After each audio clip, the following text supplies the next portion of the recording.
የአሜሪካንን መርከብ መታ ማለት ደግሞ ይፋዊ ሙሉ ጦርነት ታወጀ እንደማለት ነው አሜሪካ እንደዛተችው ቀጣዋ ሊቢያ መታረጋት ማነች ካለን ኢራን ነች የሆርሙዝ ወሽመጥ ከተዘጋ የኢራን እስላማዊ ዘቡ ቀጥተኛ የሚባል ጦርነት በአሜሪካ ላይ እንደመከፈተ ይቆጠራል ኢራን አሁን እየጠፋችና እየወደመች ያለች ሀገር ነች በአሁን ሰዓት ላይ ትልቅ ስጋት በአለም ላይ ተደቀ አሜሪካ የጥቃቱን ፕላን ከዚህ በፊት ነድፈው ነበር ሰላም ጤና ይስጥልን ውድ ሐሳብ ሚዲያ ቤተሰቦቻችን እንደምን ቆያችሁልን ሐሳብ ዴሊያችን ተጀምሯል ሐሳብ ዴሊያችን እንግዲህ በየለቱ የሚነሱ አበይት ክንውኖችን ወደዚህ ጠረጴዛችን ላይ ያመጣን ሰፊ ውይይትና ሐሳብ አስተያየቶቻችንን እንሰጥበት ይሆናል እናንተም በፕሮግራማችን ላይ ያላችሁን ሐሳብ አስተያየት በታች ባለው የምልክት መስጫ ሳጥናችን ላይ ብታስቀምጡልን ደስ ይለናል ሰብስክራይብ የሚለውን ምልክት እየተጫናችሁ ቤተሰባዊነታችሁ ኃይሌን ይያልን ዛሬ እኔ ዮርዳኖስ ለማና በረከት አብረናችሁ ቆይታን ምናደርገው በረከት እንዴት ነህ ሁሉ ሰላም እንግዲህ እሁድ ረፍት ወስደን ነበር እንደሚታወቀው ሐሳብ ዊክሊያችን የሳምንቱን በቅዳሜ ላይ ሰፊ ውይይት ያደርግ ነበር በእሁድና ትናንትና ማምሻውን እንደዚሁም ቅዳሜ ዕለት ምሽት ላይ በርካታ ነገሮች ሲከሰቱ ነበር በእስራኤልና በኢራን ያለው ግጭት አሁንም ይበልጥ ተባብሷል ተጠባቂ የነበረው የአሜሪካ ወደዚህ ግጭት ውስጥ ትገባለች አትገባም የሚባለው ጉዳይ በሰፊው ሲነሳ ነበርና ዶናልድ ትራምፕ እንግዲህ ውሳኔያቸውን አሳልፈው ገብተውበታል ትልልቅ የሚባሉ ክስተቶችንም ሲያከናውኑ ነበርና በረከት እንደው በእነዚህ ቀናቶች የነበሩት ሁኔታዎች እንደምን ተመለከትካቸው እውነት ነው አሜሪካ አልገባበትም ምናምን ስትል ነበር ዳርዳርታ ነበር መረጃዎች ደግሞ ተቃራኒው ነበር ሲያሳዩ የነበሩት አሜሪካ ገብታበታለች ቢቱ ቦምበር የኢራንን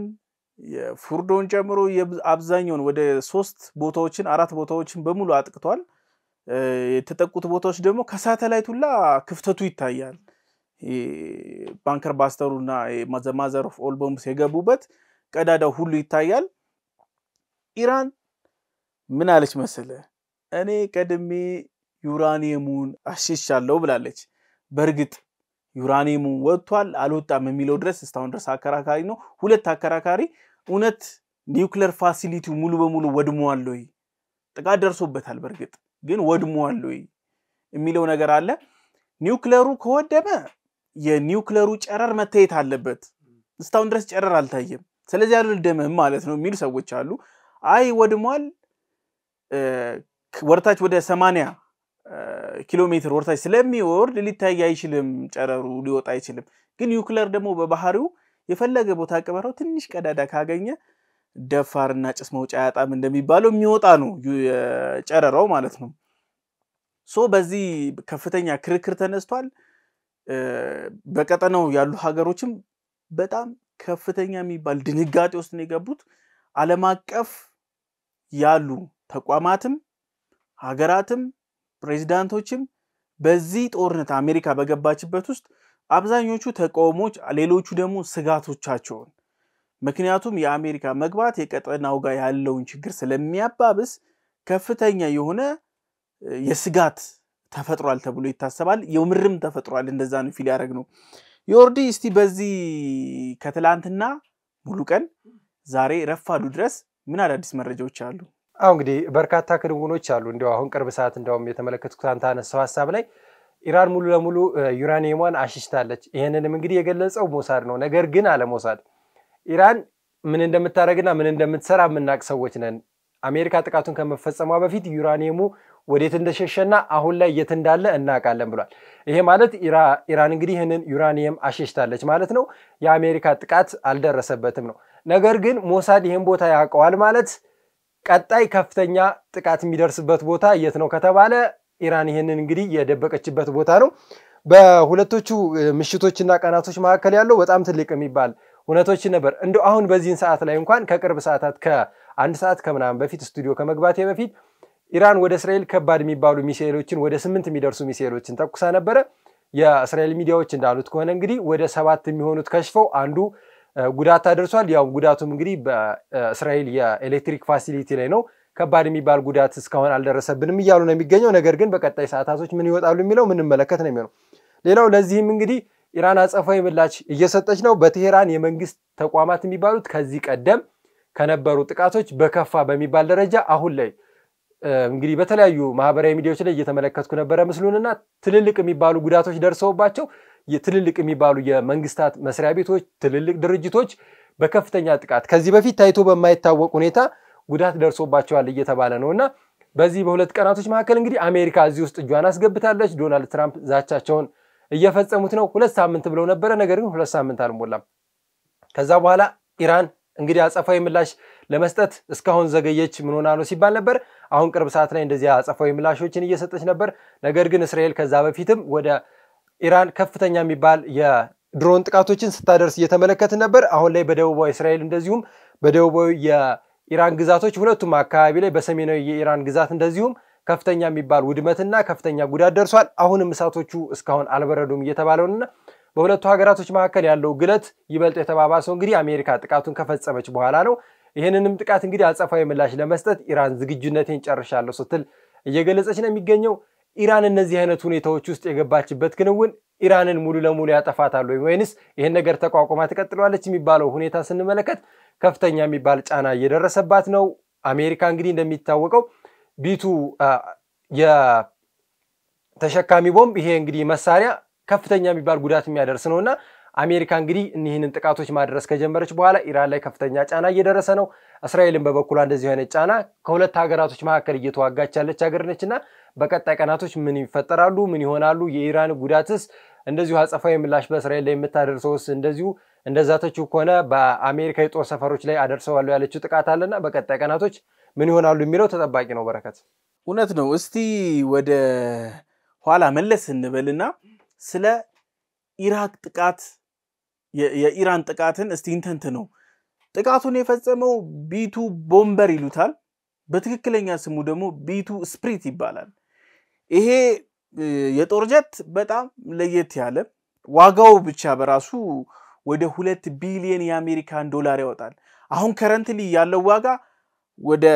2.1 ቢሊዮን የደረሰ ተዋጊ ጀት ነው በጣም ለየት ያለ ቅርጽ አለው ከአንድ የወፍ ዝርያ ከሱ ላይ ነው አብዛኛው የአካል ቅርጹ የተወሰደው ያ ወፍ ምን አይነት ባህሪ ያለው መሰለ ሊያጠቃቸው ሊያድናቸው የሚፈልጉትን ወፎች ልክ እንደ ነስር አይነት ዘር ነው ልክ እነሱን መቶ አጥቅቶ ሲሄድ ለካሜራ ስሎ ሞሽን የሚያነሱ ፕሮፌሽናል ካሜራማኖች ማንሳት ይቸገራሉ ከፍጥነቱ የተነሳ ማለት ነው ሶ የሚደረገው ምንድነው በጣም ፈጣን የሚባል ካሜራ ተዘርግቶ ከዛ በኋላ ነው ስሎ ተደርጎ የሚታየው ፍጥነቱ በዛ ደረጃ በጣም ከመፍጠሩ የተነሳ ማለት ነው ቴንክ ዩ ይሄንን ወፍ ዲዛይን በመውሰድ የተሰራ ነው ይሄ ቢቱ የሚባለው ቦምበር በአለማችን ላይ ከአፍ እስከ ገደፉ ድረስ በቴክኖሎጂ የተሞላ የተባለ ቦምበር ነው ቢቱ የቢቱ አንዳንድ ነገሮችን እናንሳለን እንዳልኩ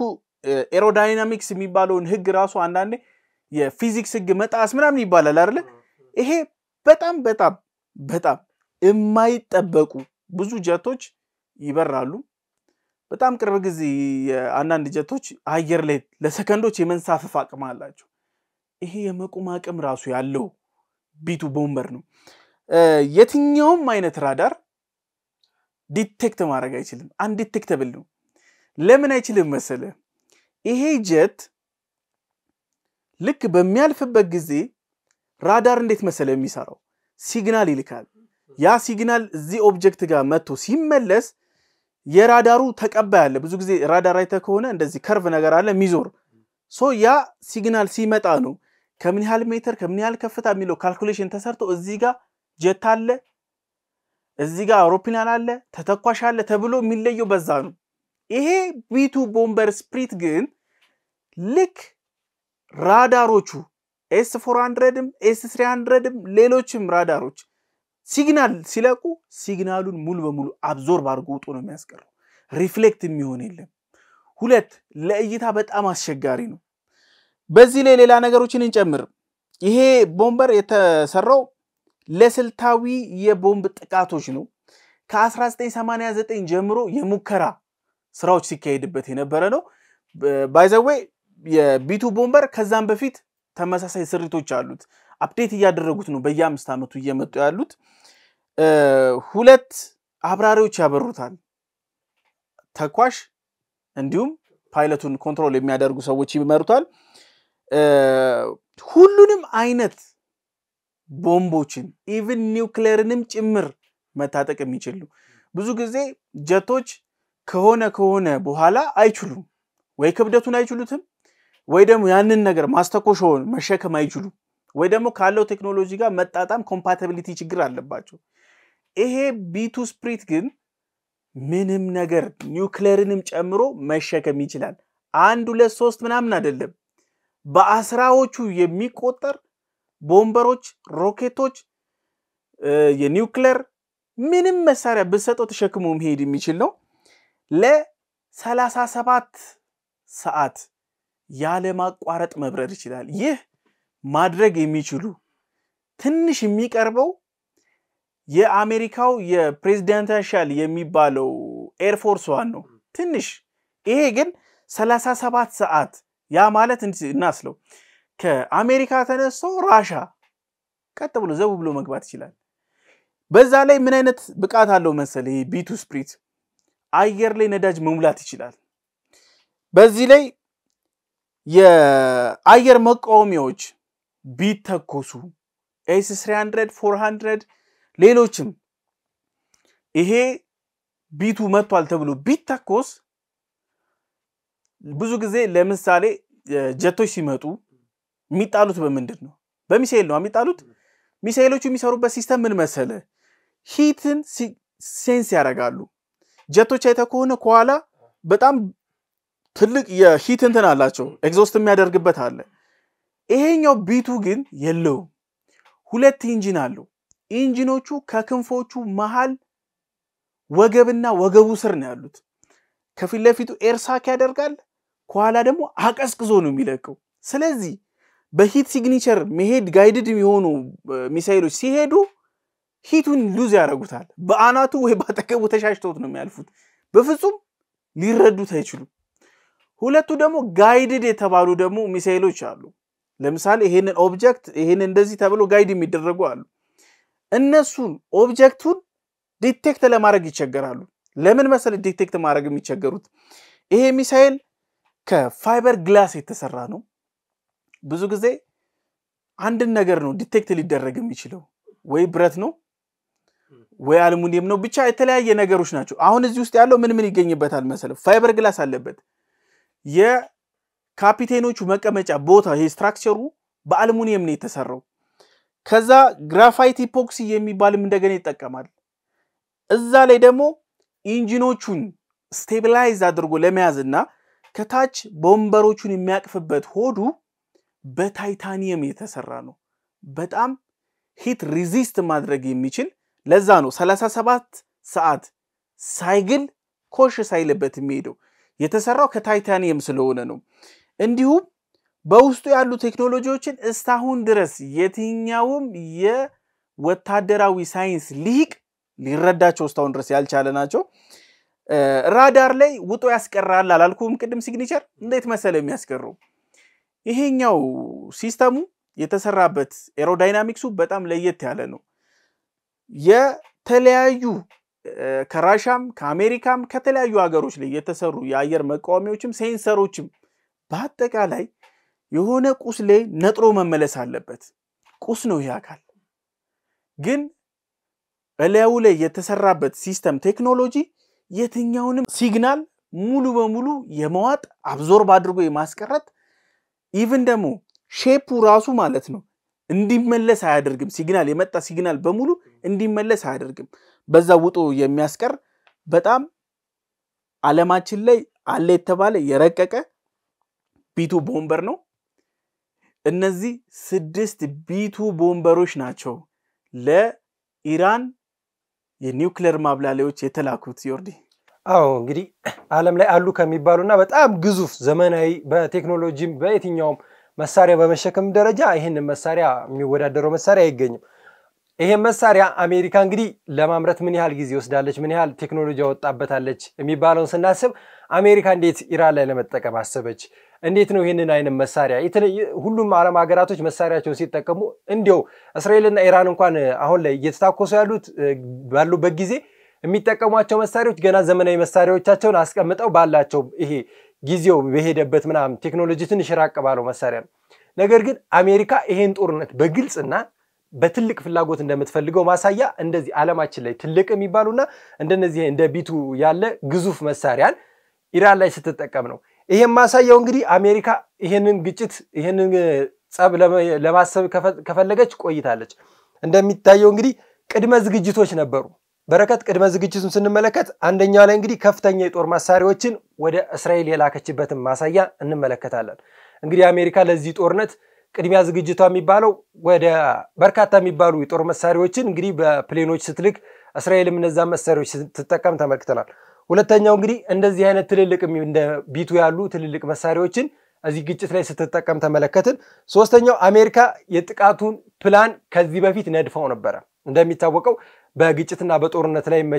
መጀመሪያ የጦርነት ስትራቴጂ ይወሰዳል የት ቦታዎች ላይ ጥቃት እንደሚሰነዘሩ በተለይ እንደዚህ ደግሞ የአየር ላይ ጥቃቶች ሲሆኑ በርካታ የሳተላይት ምስሎችን ተወስዳለ ሌሎች ነገሮችንም ታደርጋለ ለዚህ አሜሪካ ትልልቅ የሚባሉ ንድፎችን ወስዳ ተዘጋጅታበት የነበረ እቅድ ነበርና አሜሪካ እነዚህ እቅዶቿን ለማሳካት በርካታ ጊዜ ወስዳለች ይሄም ግጭት ከመነሳቱ በፊት እነዚህ እቅዶች የተዘጋጁ እንዳሉ አንዳንድ ምንጮች እየገለጹ ይገኛሉና የአሜሪካ የመከላከያ ሚኒስትር እንደገለጹት ከሆነ ይህን ጥቃት ለማድረግ አሜሪካ ከፍተኛ ዝግጅት አድርጋለች ነው ያሉት ይሄም ዝግጅት እንግዲህ ኢራንን ሙሉ ለሙሉ የማጥፋት ዝግጅት ነው አሁን ተመለከትን እንግዲህ ይሄ አሁን ሊያውም አሜሪካ ወሰደቻቸው ከሚባሉት እርምጃዎች ቀላሉ ምን ነውና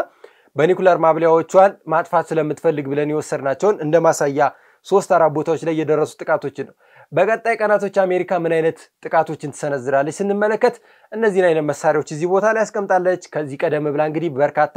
ተተኳሾችን አዘጋጅታለች እዚህ ቦታ ላይ ከፍተኛ የሚባል ግጭትና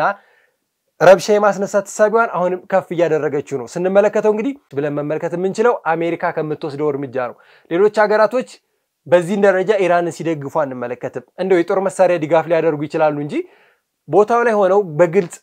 ግጭቱን ሲፈጥሩ አንመለከትም አሁን ላይ አሜሪካ ይሄን ግጭት ማስነሳቷና የዚህን ቀጠና ማባባሷ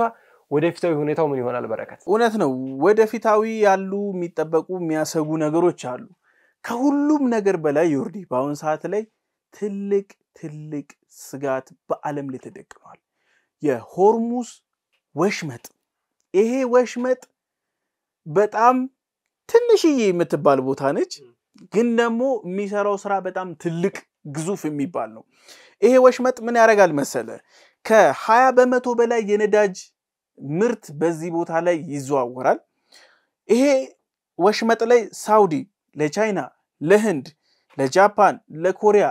የምትልከው ነዳጆች በዚህኛው ወሽመጥ ላይ ነው የሚያልፉት ሁለት ቻይና በዚህ ወሽመጥ ተላልፎ ለሷ የሚደርሰው ለቻይና የሚያስፈልጋት የነዳጅ መጠን ውስጥ 50% ይሸፍናል ያ ማለት ምን ያክል ትልቅ ኢኮኖሚ እንደሚያልፍበት እንመልከት ሩሲያ ሰርግና ምላሽ ላይ ነች በጣም አስደማሚ ነው አንዳንዴ ታቃለ ለአንዱ መርዶ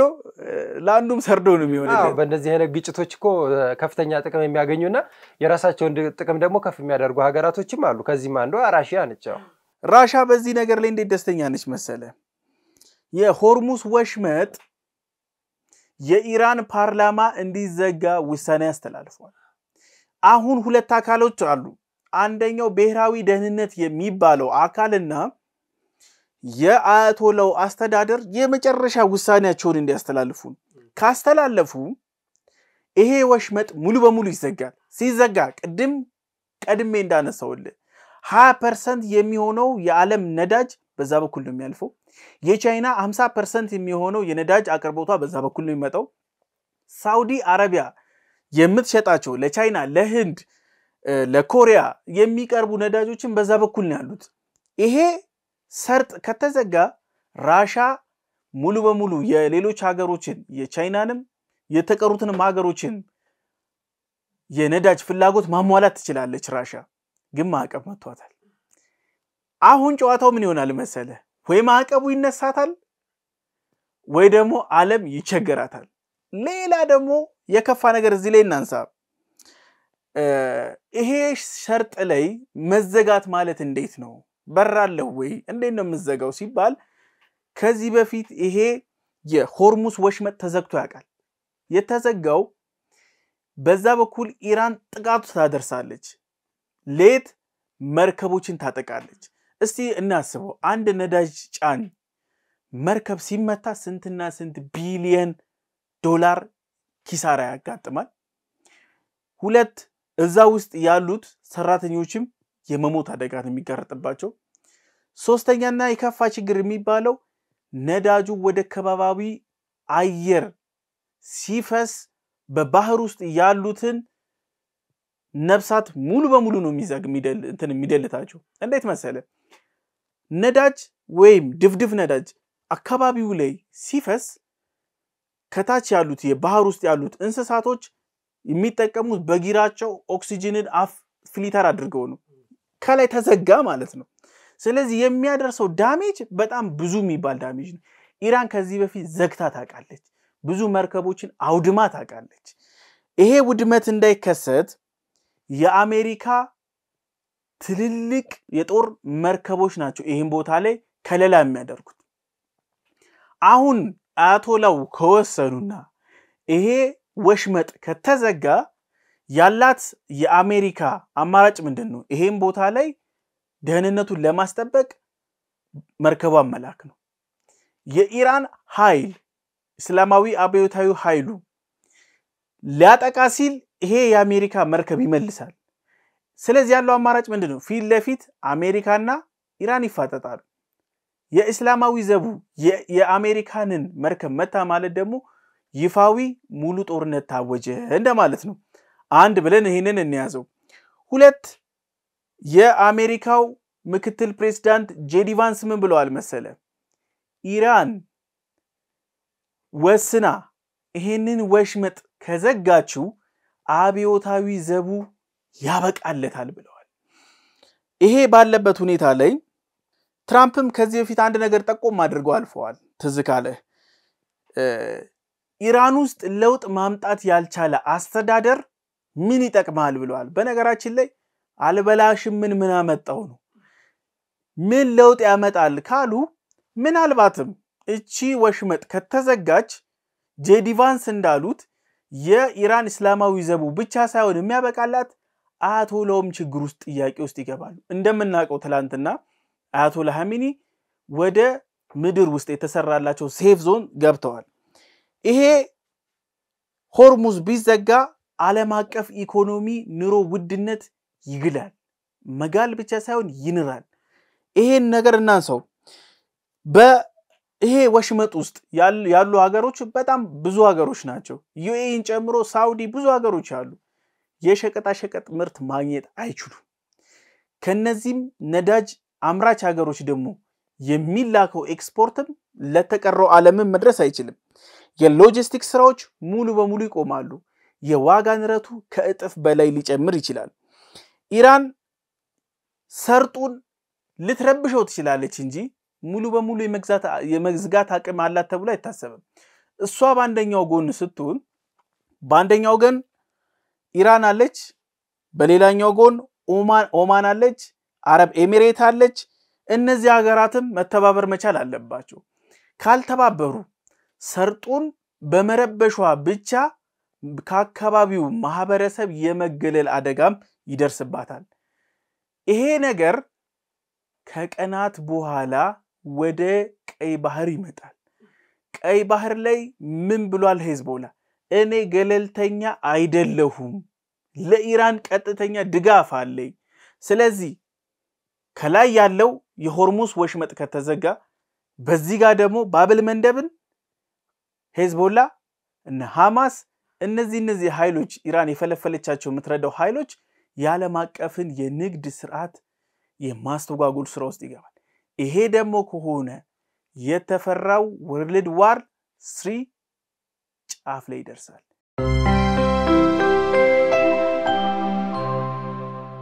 ይሄ እንደ ዓለም በጣም ትልቅ የሚባል ስጋት ነው በተለይ ደግሞ ኢራን ይሄንን ውሳኔ ወስና አያቶላ ካሚኒ እዚህ ላይ ፊርማቸውን ካስቀመጡ በኋላ ይሄ ሰርጥ የሚዘጋ ከሆነ የዓለም ኢኮኖሚ ሙሉ ለሙሉ ነው የሚላሽቀው ምክንያቱም 20% የዓለም ነዳጅ የሚተላለፍበት ቦታ ይሄ ቦታ ነው። ይሄ ቦታ እንግዲህ የሁሉንም ዓለም ኢኮኖሚ የሚይዝ ነው። በተለይ ደግሞ እዚህ ላይ ስንመለከት ቻይና የመጀመሪያዋና ከፍተኛ ተጎጂ ሀገር ነች። እንዴት ብለን ስንመለከተው ከኢራን ከፍተኛ የሚባል የነዳጅ ክምችት የምትገዛና የምትወስድ ሀገር ማነች ብለን ስንመለከት ቻይና ነች። ቅድም እንዳልከው የአሜሪካው የውጭ ጉዳይ ሚኒስተር እንዳሉት ከሆነ ቻይና ኢራንን ጫና ልታደርግባት ይገባል። ይሄንን ሰርጥ ዘጋች ማለት የሷ ብቻ አይደለም የቻይናም የዓለም ሀገራትም ኢኮኖሚ ትልቅ ቀውስና ትልቅ አዳፋን የሚደርስበት ይላል። ይሄ ሰርጥ እንግዲህ ለሁሉም ዓለም ሀገራቶች የነዳጅ ክምችታቸውን የሚሸጋገርበትና ሁሉም አይነት እንቅስቃሴ የሚሄድበት ቦታ ነው። እዚህ ቦታ ላይ እነዚህ አይነት ነገሮች የሚከሰቱ ከሆነ ቀጣይስ ለዓለም ምንድነው የሚከሰተው የሚለው ስንመለከት ኢራን ከአውሮፓም ሆነ ከሌሎች የዓለም ሀገራቶች ከፍተኛ ጫና ነው የሚደርስባት። ምክንያቱም ሁሉም የንግድ መስመራቸው በዛ በኩል ነው። ፈረንሳይም እኮ እዚህ ቦታ ላይ የሚወሰን ውሳኔ እኛንም ያገባናል የሚል መግለጫ ሰጥ ነበር። ምክንያቱም የትኛውም ዓለም ሀገራት ነዳጃቸውን የሚያንሸራሽሩበት የዓለምን 20% ማለት እንግዲህ በጣም ትልቅ ነው። 20% የነዳጅ እንቅስቃሴ በዚህ ቦታ ላይ ነው። ይሄንን ኢራን ለምትወስነው ውሳኔ አሜሪካ ይሄን ውሳኔ ከወሰነች በኋላ የምታደርስባት ጥቃት ከፍ ያለ የሚሆን ነው። ሌሎች የአውሮፓ ሀገራቶችም የሚያመጡባት ጫና ይበልጥ የሚባባስና ከፍ የሚል ጉዳይ ነው። ሌላውን ስንመለከት እንግዲህ ኢራን አሜሪካ ላይ የምታደርስባት ጥቃት ምን አይነት አጸፋዊ ምላሽ ትሰጣለች የሚለው ትልቁ ተጠባቂ ጉዳይ ነው። እንግዲህ ኢራን እንዳለችው ከሆነ ቀጣይ የአሜሪካ የጦር ሰፈሮች ላይ የማደርሰው ጥቃት ከፍ ይላል ብላለች። እንግዲህ በረከት ቀጣይ የኢራን ጥቃት ምንድነው ብለን ስንመለከት የአሜሪካ የጦር ሰፈሮች ነው። የአሜሪካ የጦር ሰፈር ከሚገኝበት አንዱ ዋነኛው ቦታ የኢትዮጵያ ወደብ ከሚያርፍበት ቦታ ላይ ነው። የኢትዮጵያ እንግዲህ በርካታ መርከቦቻችን በየት በኩል ነው የሚመጡ ስንል በጅቡቲ ነው። ጅቡቲ ላይ አሜሪካ ከፍተኛ የሚባል የጦር ሰፈር አላትና ኢራን ቀጣይ ጥቃቶቿ እነዚህ ቦታዎች ከሆኑ ሀገራችንም የዚህ እጣፋንታ ተካፋይ ነች። ሌሎች ዓለም ሀገራቶችም በዚህ ዙሪያ ላይ ከፍተኛ ጫና እየደረሰባቸውና ይሄም የጦርነት አዳፋ የሚደርስባቸው ነው። ምክንያቱም ቅድም እዚህ ሰርጥ ላይ ይሄ ሰርጥ ከተዘጋ ሁሉም የዓለም የነዳጅ ኢኮኖሚ ከፍ ይላል። የትኛውም ኢኮኖሚ ላይ እንግዲህ ነዳጅ ጨመረ ማለት ሁሉም ነገር ተያይዞ የሚጨምርበት። ነገር ግን ሀገራችን ኢትዮጵያ በዚህ ጦርነት ምን አይነት ጉዳት ይደርስባታል፣ ምን አይነት ከፍተኛ ጫና ይመጣል ብለን ስንመለከት ኢራን እንደዛተችው የአሜሪካ የጦር ሰፈር ጅቡቲ ላይ የሚገኘውን የአሜሪካ የጦር ሰፈር ጥቃት የምታደርስ ከሆነ በቀጣይ ቀናቶች እንግዲህ የኛም ወደብ ላይ ያሉ እቃዎቻችን አንድ ላይ የሚወድሙበት ሁኔታ እንመለከታለን። በቀጣይ ቀናቶች እንግዲህ እነዚህ ጥቃቶች የሚሰነዘሩ ከሆነ የኛም ወደብ ላይ ያሉ እቃዎቻችን ከፍተኛ ጉዳት ነው የሚደርስባቸውና በረከት እንደው ቀጣይ በእነዚህ ሀገራቶች መካከል ያለው ግጭት ይበልጥ ተባብሶ ኢራንም እነዚህን ጥቃቶች የምትፈጽም ከሆነ ምን አይነት ከባድ ችግር ይኖርብናል ብለህ ታስባለህ? እውነት ነው። በነገራችን ላይ ክፉ ሻብር ላይ ታሰርም ይባላል። ጅቡቲ ላይ ማን አለ ስትል በጣም ዘይትና ውሃ የሆኑት ቻይናም አሜሪካም ወደ 3-4 ሌሎች ሀገሮችም አሉ ፈረንሳይን ጨምሮ። እዚህ ኤሪያ ላይ ያንተ መተላለፊያ ከተቀመጠ አንድ ቀን ቻይናና አሜሪካ ቢለኳኮሱ አጠገብህ ነው። እዛው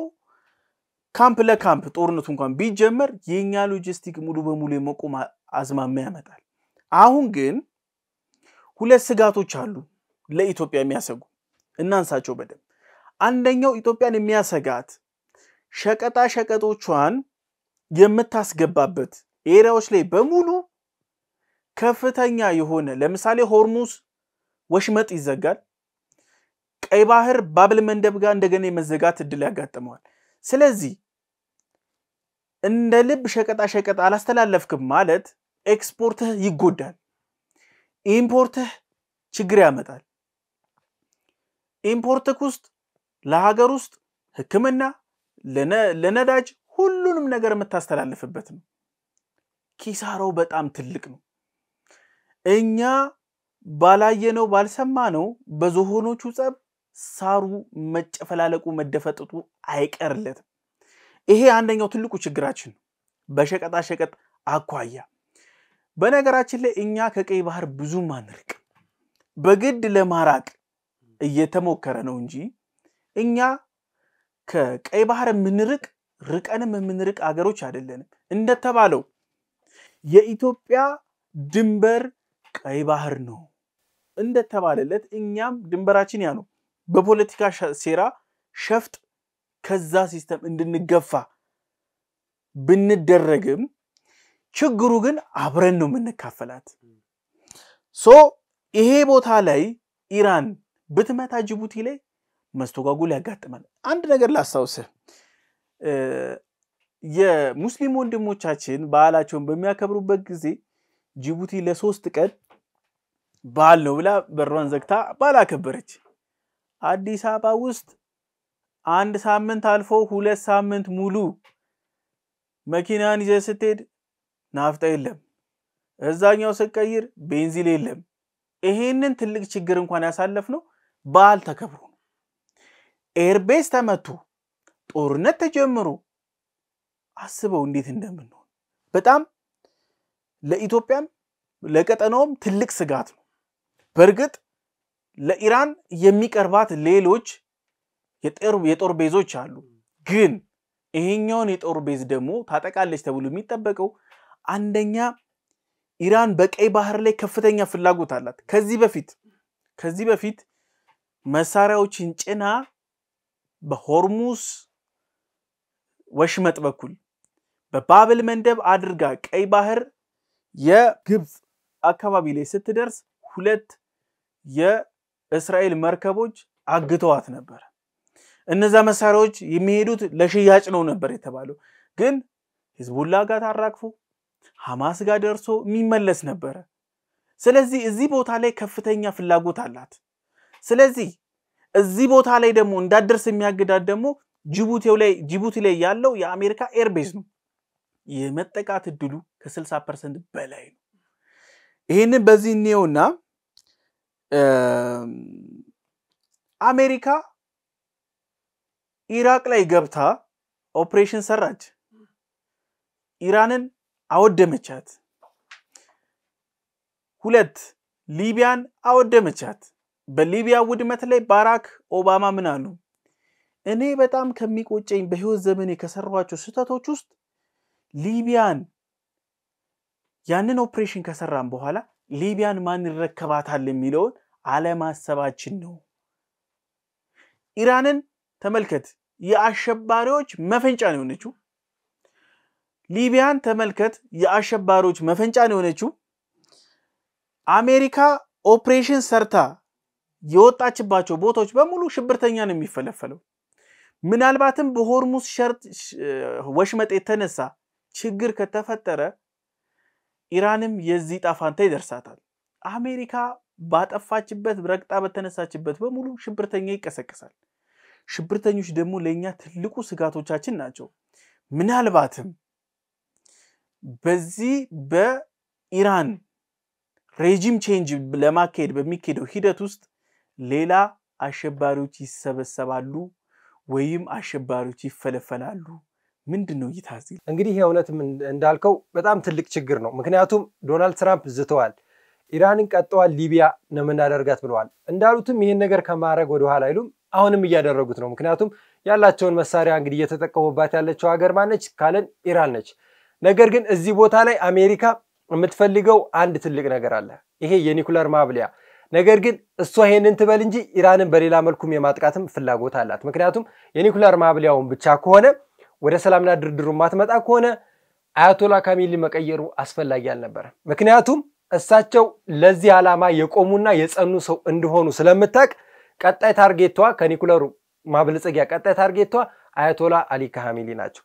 እሳቸው ተመቱ ማለት እንግዲህ እሳቸው የሆነ ጉዳት ደረሰባቸው ማለት ኢራን ቀጣዋ ሊቢያ ማትሆንበት ምክንያት የለም ምክንያቱም ሊቢያ ላይ ማን ሲሞት ነው ሊቢያ እንደዚህ አቅሏን እስከምታጣ ይወደመችው እናቃለን አሁንም አያቶላ አሊ ካሚሊ ወደ ሰላምና ድርድር መጣው የኒኩለሩን ስምምነት ካልፈረሙ አሜሪካ ቀጣይ ታርጌቷ እሳቸው ነች እዚህም ቦታ ላይ እኒ ሰው የሚገደሉ ከሆነ ሌላ ሽብርተኝነትና ሌላ ውድመት ነው ምክንያቱም